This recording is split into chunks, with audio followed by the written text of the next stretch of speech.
అందరికీ నమస్కారం. నా పేరు అందే నాగబసవ సూర్యనారాయణ. పురాణ అమృతం ఛానల్ నుండి మాట్లాడుతున్నానండి. ఇవి సహజంగా ఏర్పడినటువంటి గుహలు. చూడండి ఎంత అందంగా, ఆశ్చర్యంగా, అద్భుతాన్ని కలిగిస్తున్నాయి. ఈ గుహలు ఎక్కడున్నాయనుకుంటున్నారు? మన పుణ్యస్థలమైనటువంటి యాగంటిలో ఉన్నాయండి.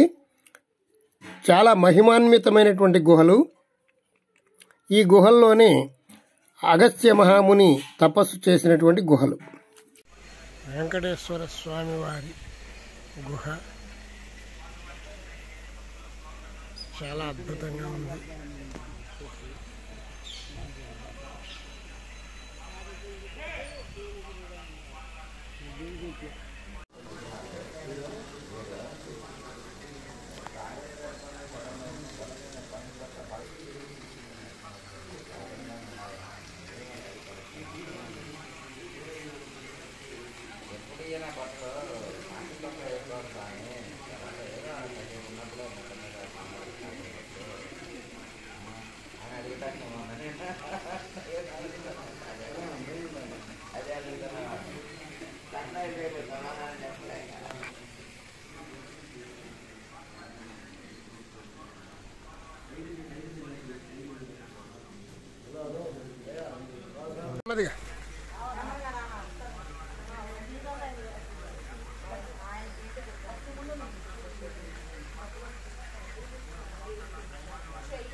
తెలుగే మాది విజయవాడ దగ్గర. మాది విజయవాడ. మాది మచిలీపట్నం. మాది విజయవాడ.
ఆ గుహ నుండి చూస్తూ ఉంటే యాగంటి ఎంతో అందంగా కనపడుతుంది. చూడండి,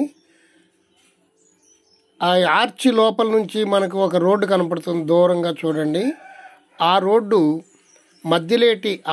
మధ్యలేటి నరసింహస్వామికి వెళ్ళేటువంటి దారిలో ఇదొక దారి అండి. చాలా బాగుంటుంది.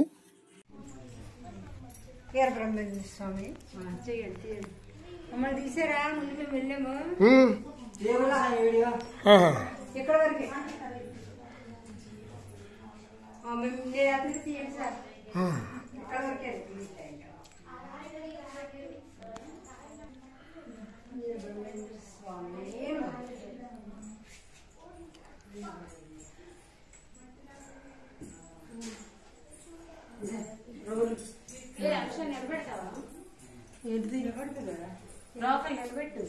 గారు తపస్సు చేసినటువంటి గుహ.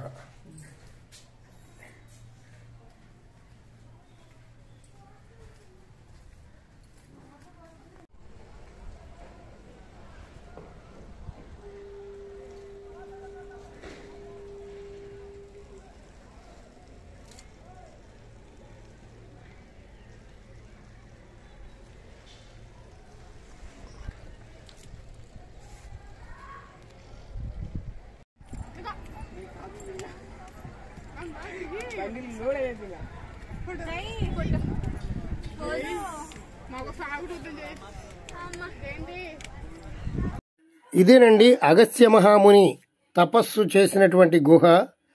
ఈ గుహలో తపస్సు చేస్తూ ఉండగా కాకులు అతని తపస్సుని భగ్నం చేస్తూ ఉండగా ఆ కాకులకు శాపం ఇచ్చి ఈ యాగంటి క్షేత్రంలో కాకి కనపడకుండా ఉండుగా కానీ శాపం ఇవ్వడం జరిగింది.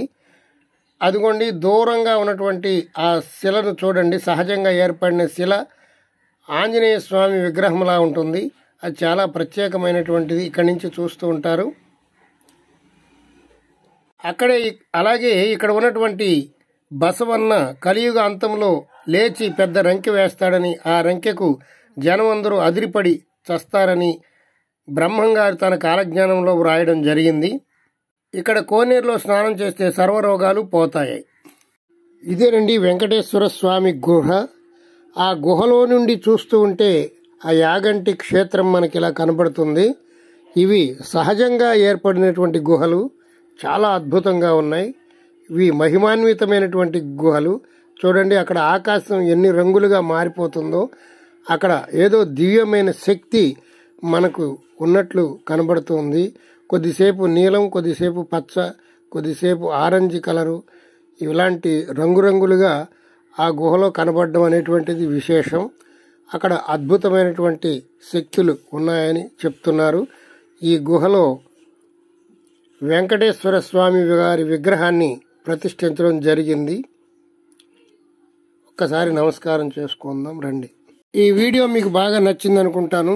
యాగంటి పుణ్యక్షేత్ర మహిమలు చాలా అద్భుతంగా ఉంటాయండి. మా పురాణామృతం ఛానల్ని మొట్టమొదటిసారిగా చూస్తున్నట్లయితే సబ్స్క్రైబ్ చేసుకోండి, బెల్ ఐకాన్ నొక్కండి. ఈ వీడియోని ప్రతి ఒక్కరికి షేర్ చేయండి, ఎంతో పుణ్యం దక్కుతుంది. ఓం నమః శివాయ.